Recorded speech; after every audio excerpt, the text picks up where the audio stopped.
Good evening, good morning, good day, Hey, and good life. Welcome to Froggy Friday on May the 22nd. And we are gathered here today in consciousness and knowing that the right and perfect people are on their way to join us here at Froggy Friday.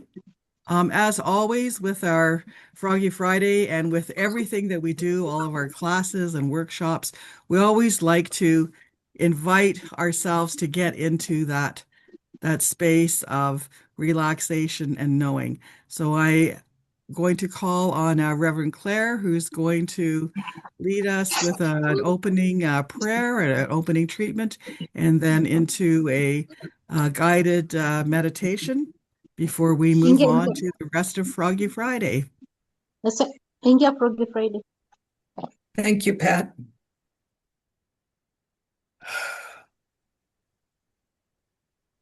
I take a moment now to close my eyes.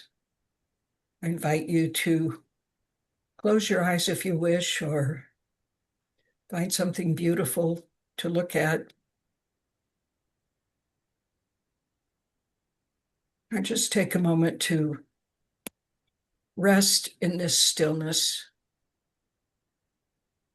to experience that infinite peace, that infinite creative urge, that generosity, that wonder.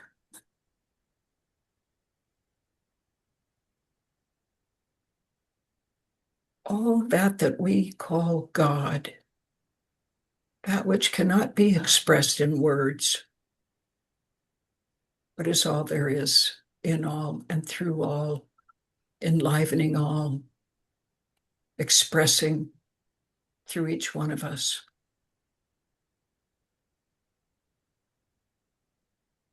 Just let myself rest and feel that I am loved, I am held, I am protected, I am connected.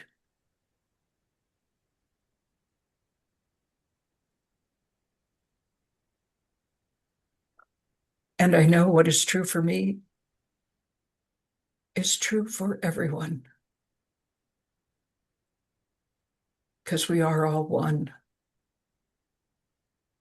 This is the truth, that we would live in an infinite and abundant universe where we are being guided and led,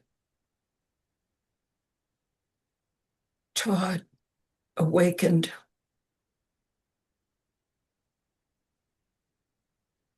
And this is what we know. And as I stand in this space of absolutely knowing that this is the truth, I look out and see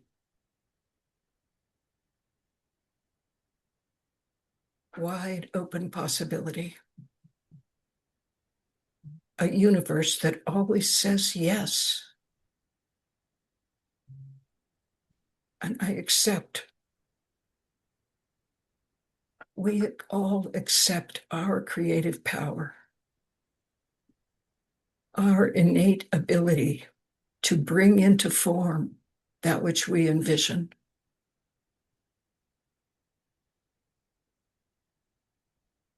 And right now, as CSL Kenya is in this space of transition, space of looking back and looking ahead, this space of imagining,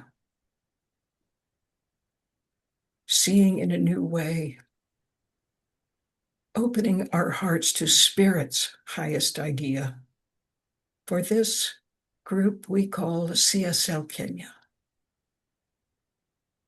Our minds are opened. We know love. We know growth. We know support.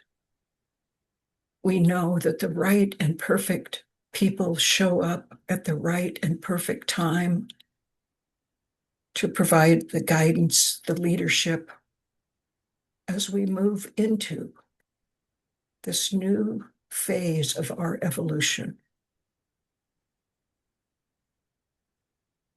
We let go of our need to know, our need to control, and we accept and trust and open ourselves to knowing what's mine to do. And then with courage and passion and energy, accepting and knowing our power, stepping into that place of action.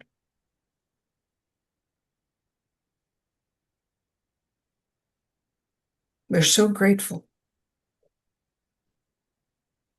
that we know this is the truth, that we are gradually awakening to our own magnificence.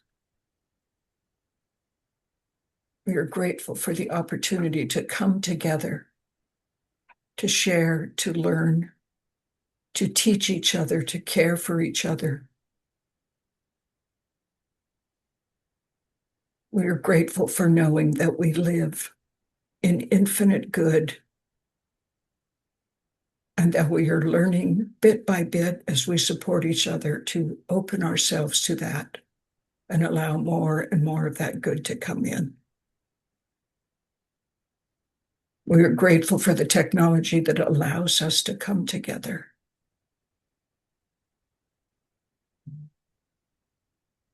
Knowing this, accepting it, blessing it, we now let it be, let it go, knowing all is well. Spirit has our back. The universe knows what it's doing.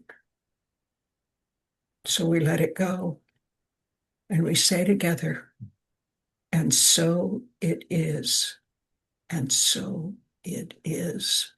Davies. And so it is.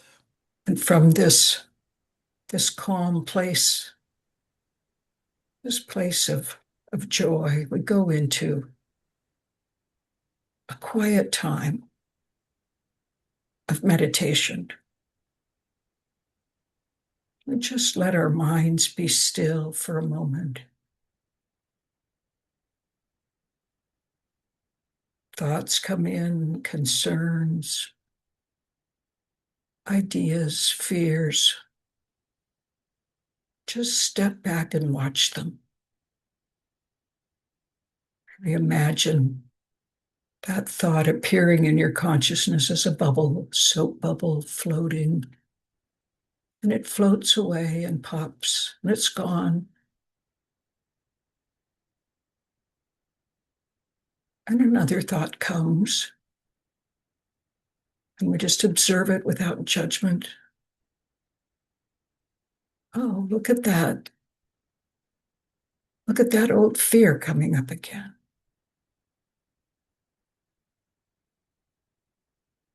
Look at that old confusion. There it is again. It's a bubble. It's floating. It's floating. Now it pops. No sign of it left.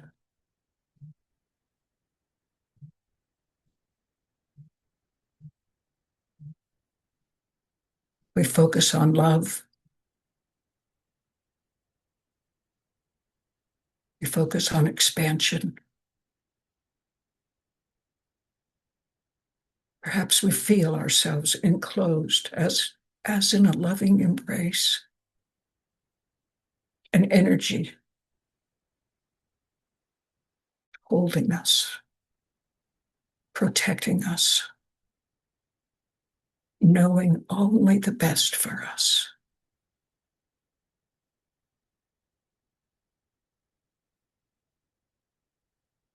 We just let ourselves feel that for a moment.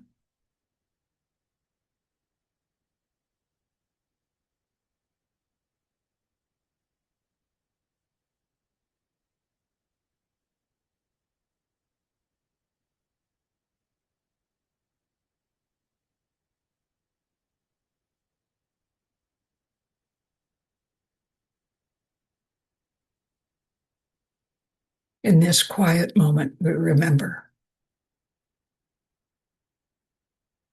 We remember the truth of who we are.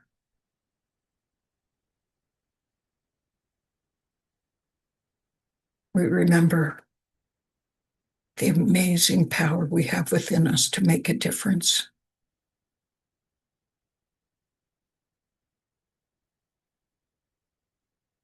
We remember that we can choose to think differently.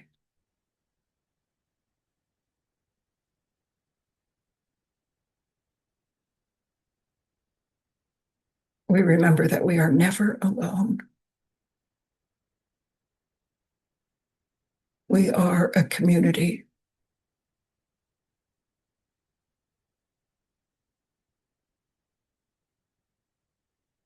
And the support we need,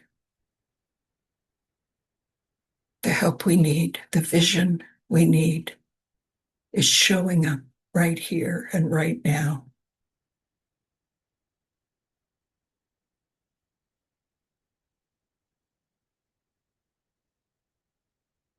We prepare to step forward in our power with joy, with enthusiasm, with excitement, joyful anticipation, not needing to know how, ready and willing to accept something beyond the most we can imagine.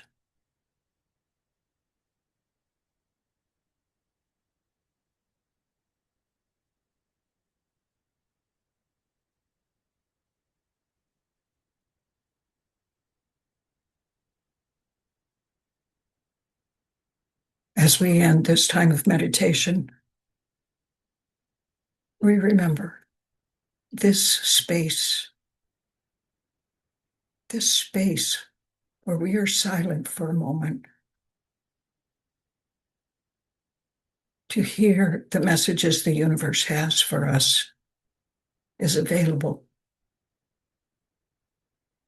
at all times.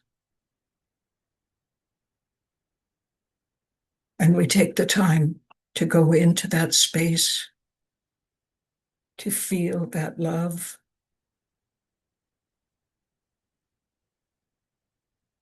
that infinite sense of expansiveness and miracles.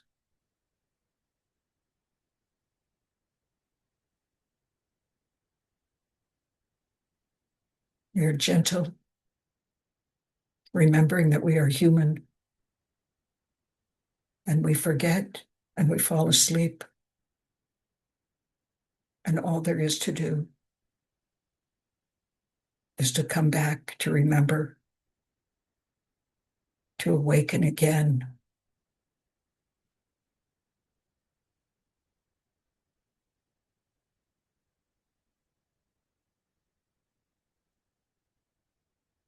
I invite you to take this energy with you through today, through this week. Now we take a breath and another breath and come back to these physical bodies, these gifts.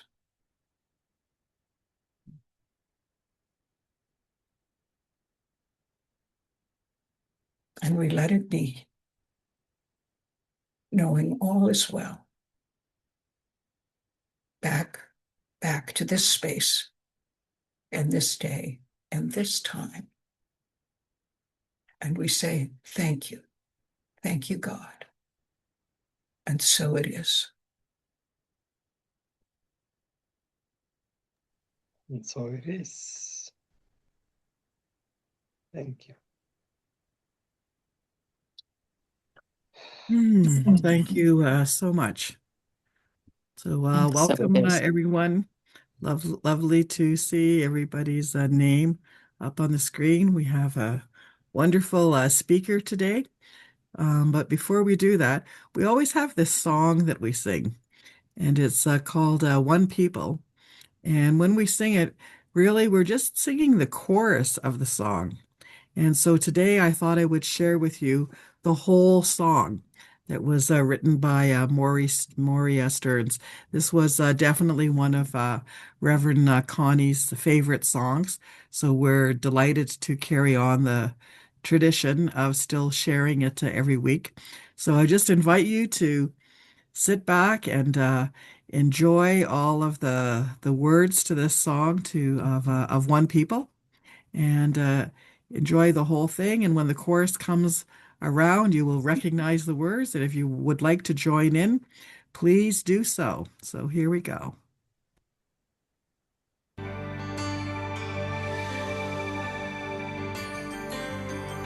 There are no countries. There is just one family. There are no colors. Just one light in you and me. There are no reasons we can't live in harmony.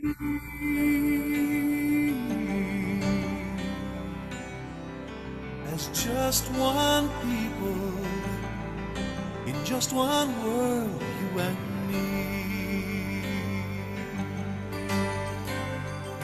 There is no freedom if the people cannot choose. There is no victory if my brother has to lose. There are no boundaries that mean more than being free.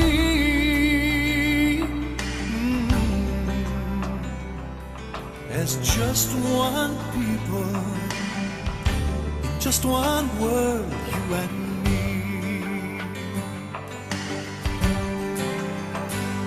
We are one people, one strong heartbeat, just one spirit shining bright within us all.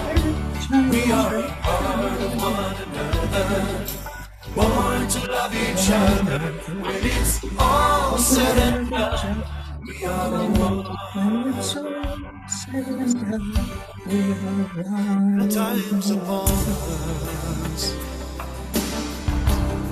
and the healing must be done. The world around us is calling all to act as one. There are no causes greater than the world we see. We are just one people. There is just one word for you and me.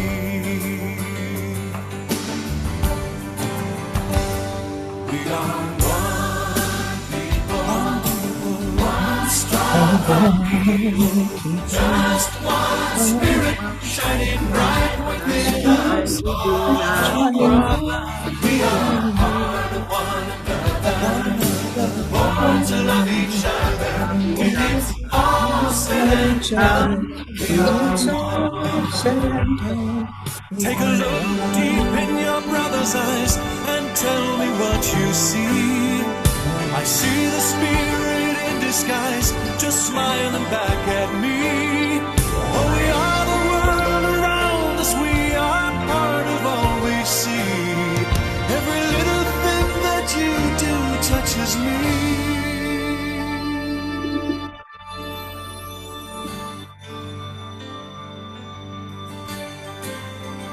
There is a vision that we all must realize. Think of the children, try to see it through their eyes. What will we leave them if we never learn to be?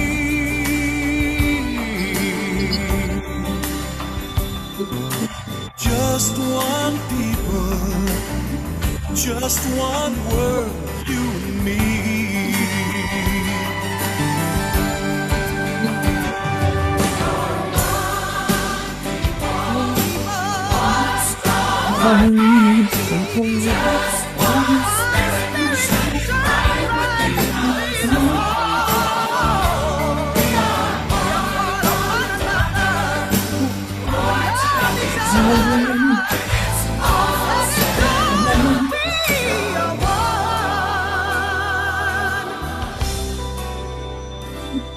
When it's all said and done, we are one. We are one.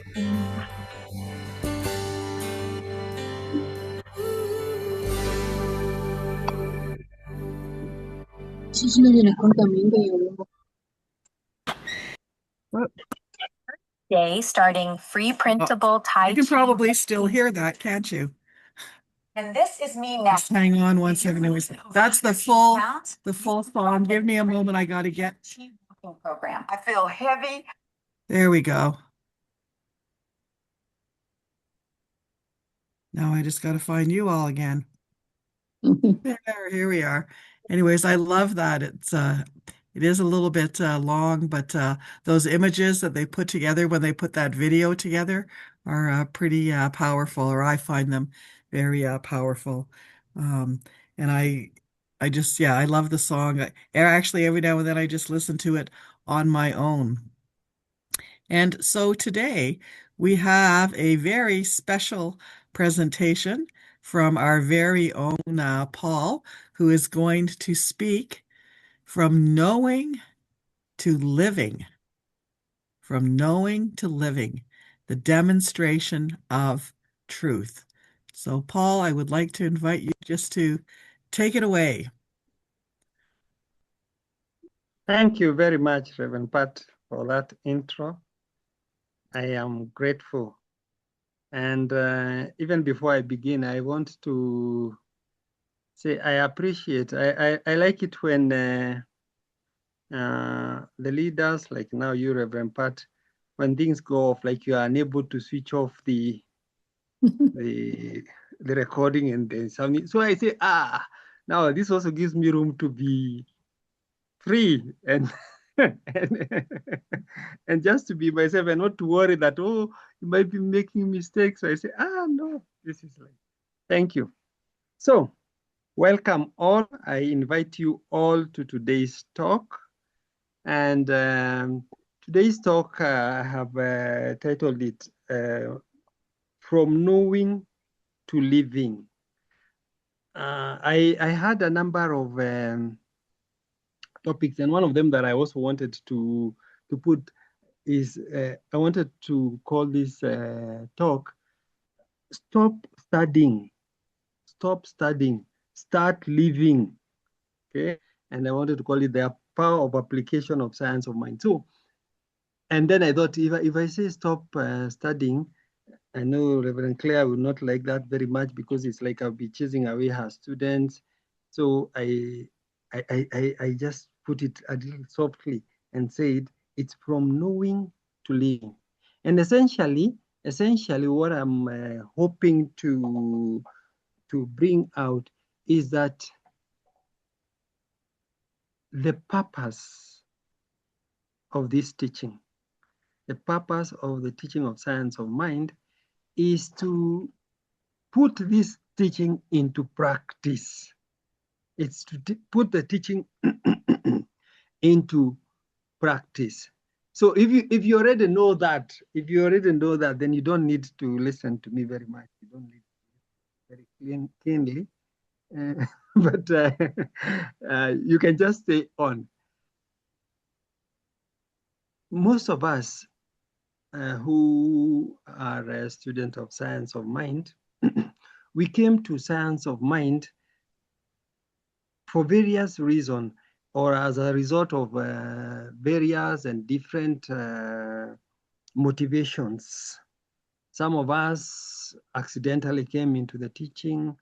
Others were consciously seeking something out.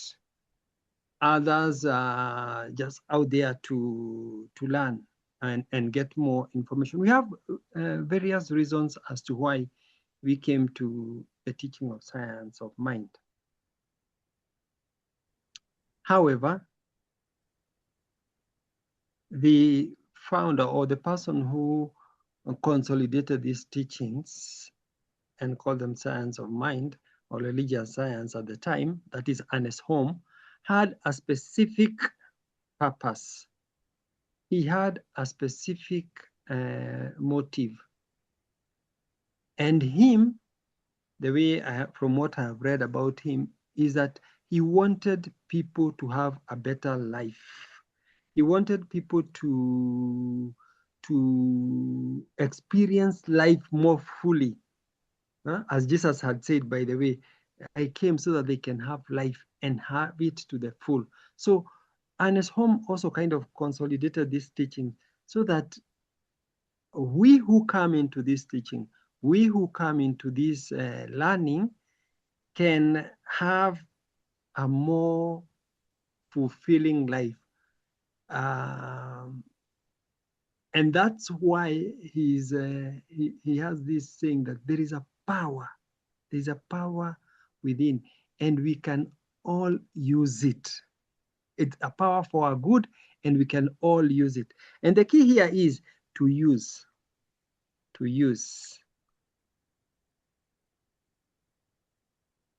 So when we come to science of mind for the various reasons, some of us, I included, stick to the teaching and we get attracted to the sweetness, let me say, the sweetness of the teaching.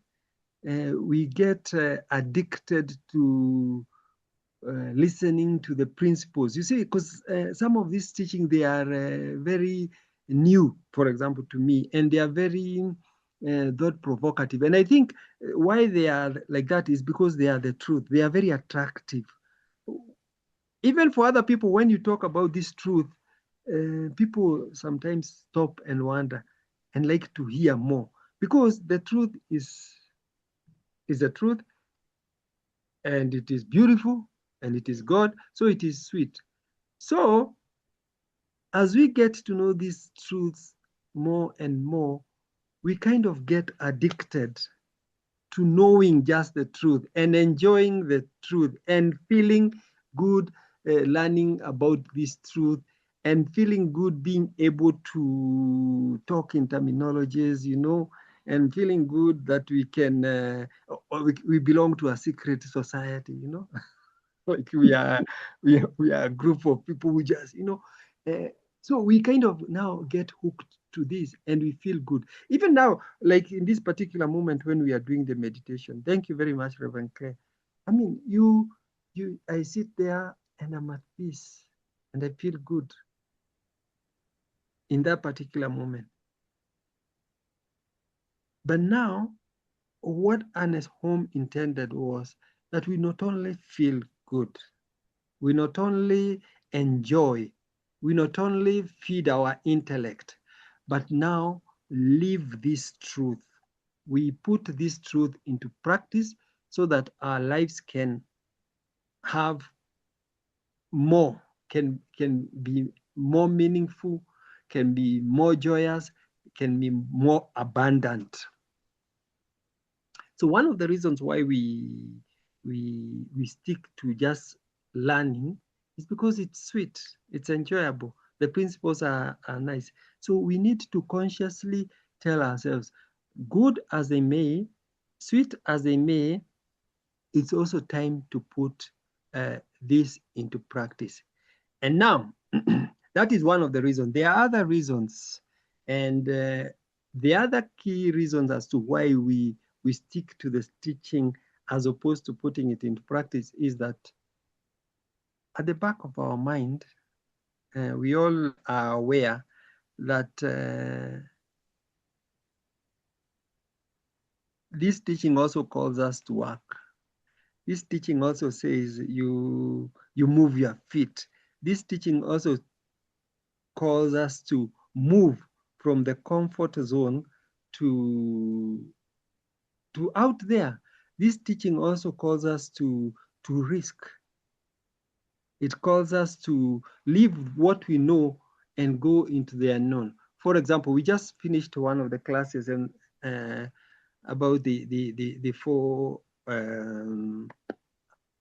Edwin Gain, the four. Remind me, Claire, the four. Four Spiritual laws of prosperity.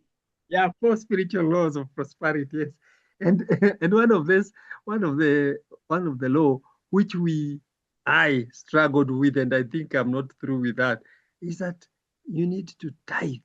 You know, you need to tithe. This is not something that is comfortable. So the teaching also calls us to move from our comfort zone. And this is also one of the reasons why we resist and opt to learn more, opt to enjoy reading more, opt to go for workshop, opt to just sit and have meditations and feel nice. Because we kind of at the back of our mind are aware that the teaching is also calling us out and asking us to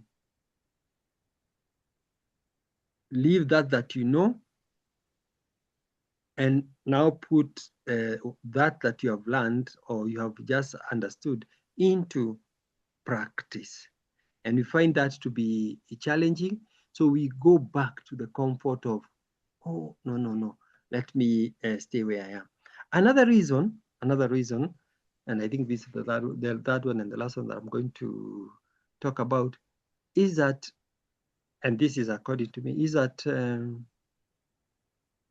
we normally lack accountability.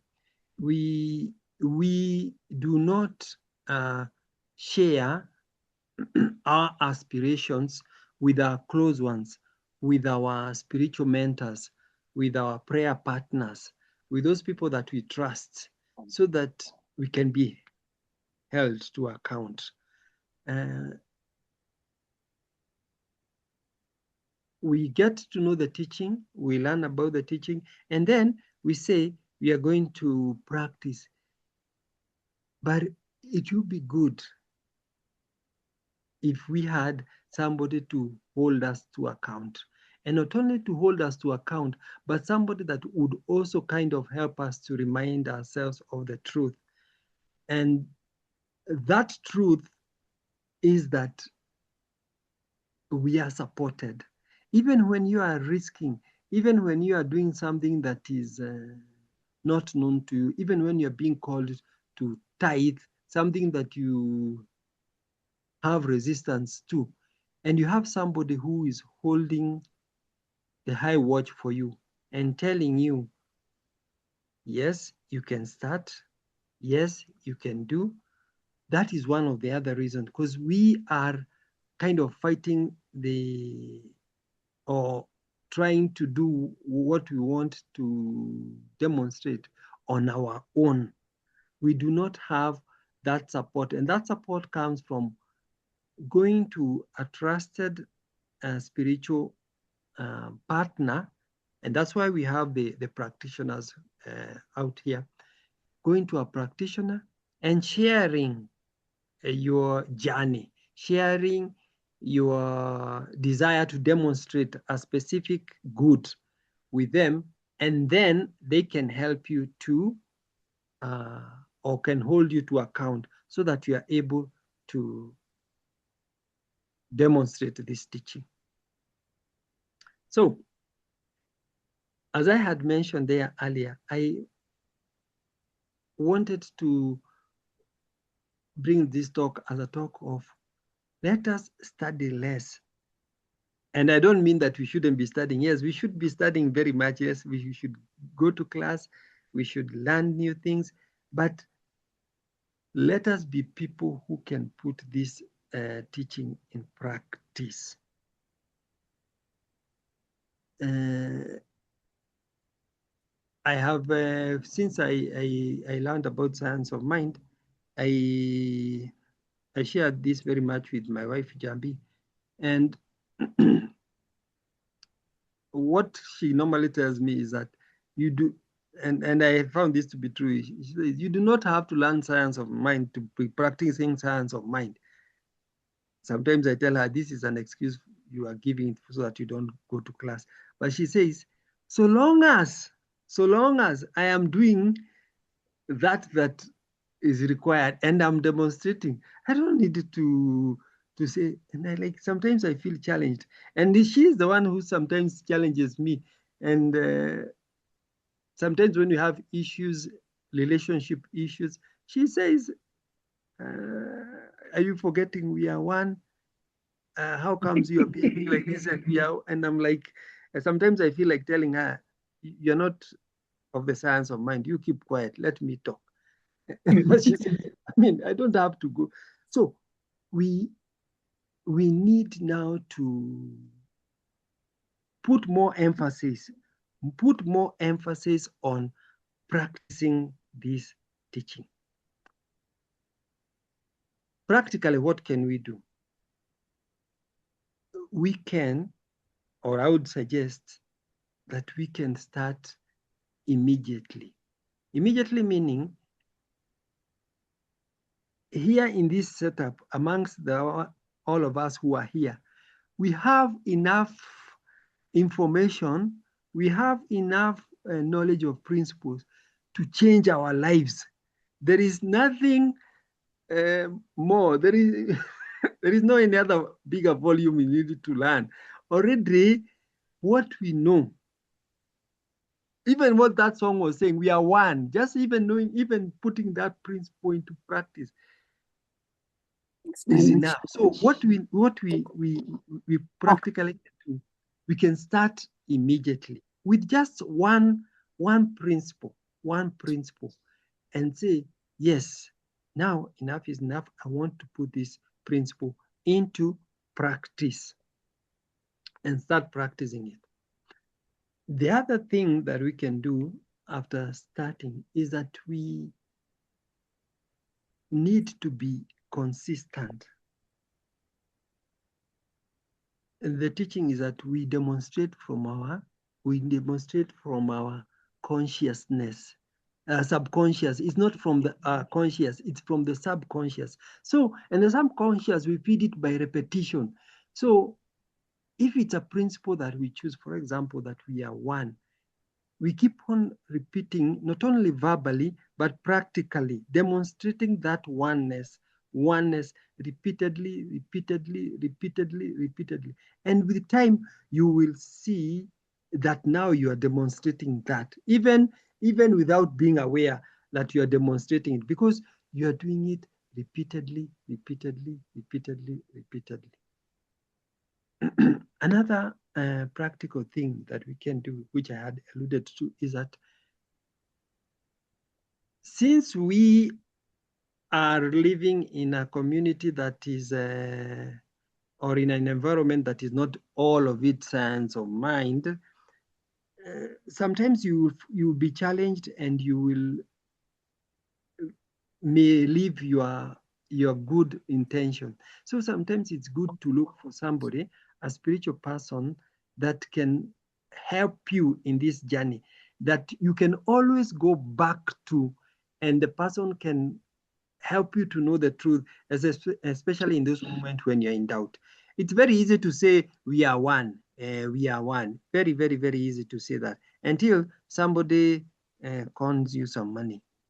You know, like you lend some money to somebody, to your friend, doesn't pay, and like, so you wonder, so being one means what? That I shouldn't ask for my money, that I should talk to him, that when he calls me, or that when he asks for money another time I should go. Or that it is you who is thinking. Now, when you are in that state, you need somebody who is above that to come and know the truth for you, and know the truth for you that no matter what you're feeling or thinking, the truth doesn't change. The truth is always the same. So these are just three small and few practical things that we can do to help us move from just accumulating and storing a lot of information and being able to quote a lot of terminologies, to demonstrating this teaching. I am thinking, if I continue And you were like this, thinking correctly, Paul. You were thinking correctly. So I wanted to conclude by just asking you to imagine this. Okay, just imagine this woman. Well, most Africans who can relate to this because we some of us may be in those situations, like in my case, and others could have come from there, where you're living in the villages and there is no light. Outside there are no street lights. It's dark. But we used to go from one place to another, even far places in the dark. So imagine this woman walking in the dark, and all she has is just a light, just to light her way. So it would be good if she can see, like we see during the day, see everything, see every other corner. But all she has is a light that lights just the footpath where she's passing. And using this light, she will move from where she is to a very, very far place, going through dark places, going through places that she didn't know. Because every other place that she goes, the light is shining there. It's the same with us. We can't see everything, even that you want to demonstrate. You may want to demonstrate a good relationship, health, maybe more abundance, more money, but you can't see it right here and right now. However, that particular place that you are in, there is something that you can do with that knowledge that you have. The rest will come unfolding, unfolding, unfolding as you go on. And this is what we call trusting the process. And trusting the process is not just a good statement. It's a fundamental truth that God is already taking care of us. We are engulfed, we are immersed in his or in her or its goodness. So there's no way anything could go wrong. So we need just to trust this process and say, I'm going to do the next thing. And the next thing is just to demonstrate that we know, so that we can be people who are able to demonstrate this truth. The truth that we learn is to be lived. And I like very much what Ernest Holmes once said, that if this teaching is not helping you, then it's okay. You can leave it. He wasn't there for converting people. He was there for people to use this teaching to benefit their life. Namaste. Thank you. Bravo. Bravo. Yes. I love the um, like just stop studying, right? Stop studying. Don't study. Except that we need to be reminded, because part of our humanness is that we have a tendency to forget what we already know. So we come here on Froggy Friday, or we come to a class, or we go for a walk in nature, or we just stop for a moment and say a little prayer, or we notice a book on our shelf and we pick up the book and we take a look at it, and then we read exactly what it is we need to know, because we do have that tendency to forget. And really and truly, one of the things that we say about this particular philosophy is that we teach practical tools. We teach practical tools, right? Or there's like phrases that we say over and over again, just to help us remember, just to help us remember, right? And so we come together in community to support each other on our journey, because we're all seekers. We're all trying to figure out, what is the meaning of life? What is this life all about? And really and truly, the purpose of life is to live it, right? To go from knowing it to living it. So we can come to classes, and we can come to Froggy Friday, or we could gather on that what is it, the third Saturday of the month, as a community, just to support each other in knowing the truth, right? So that we can continue to be members of this secret society, this secret club. I like that. I like being a member of this secret club. So, Paul, you truly are a wonderful speaker and a very soon to be minister. I see that you're a minister already, because I have heard many ministers from the podium say something along the lines of, "Don't listen to a word I'm saying. Don't listen or don't believe anything I'm saying." And Ernest Holmes would have also done that. It's like, go try it for yourself. Here's what I think, right? Go back into your regular life, into your life, and try it out and see if it works for you. Right? And that's what we do here too. We're not telling you have to do anything. We're just making some suggestions, and based on our own personal life. Like Paul was basing things on his personal life. We base things on our own personal life and put them into practice and see if it works. We do our own little science experiment, right? So, thank you so much for all of that. Does anybody else have a comment or a question before we get ready to move on?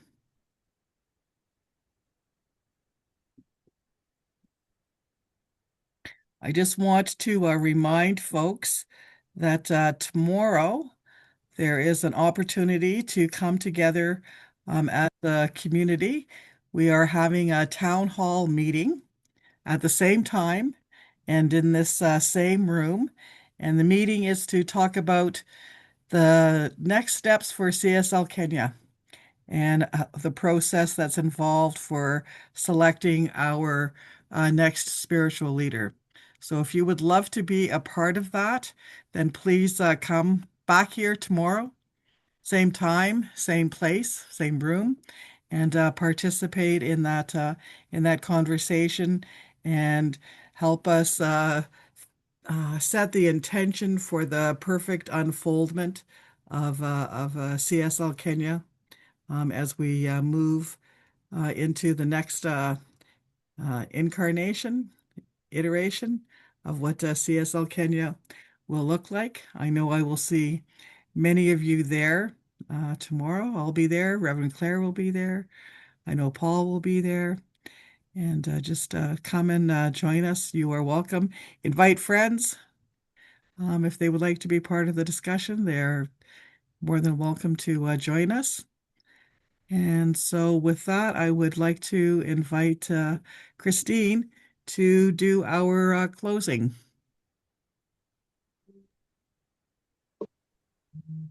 Okay, so join me as I feel the love, as I feel this moment of acknowledging the gratitude, as I feel the love that has been shown in the Froggy Friday. As we remember this day, we remember love, we remember connection, we remember the reason why we are celebrating this day, because it is all beautiful.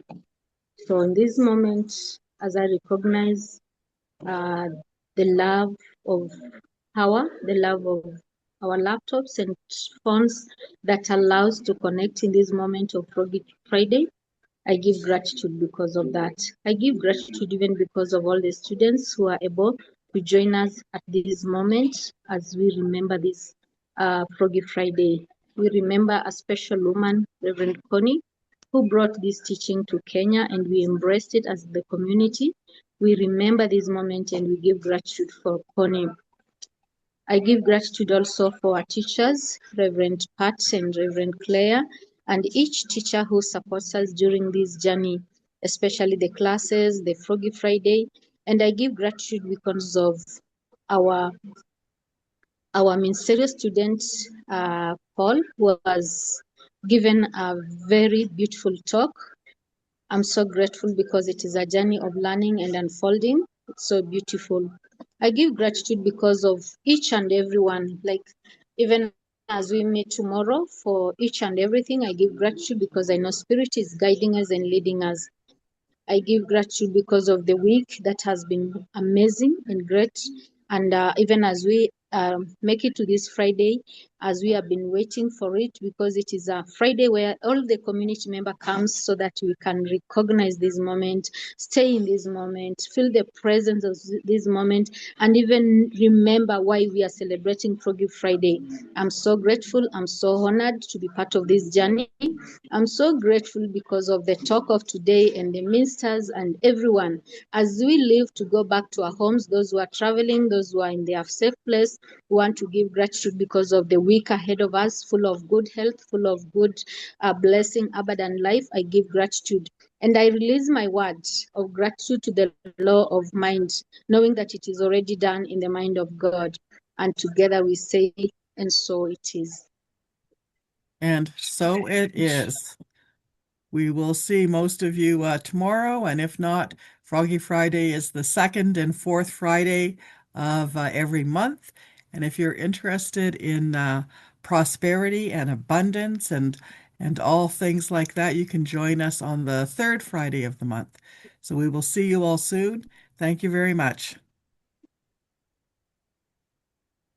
Thank you.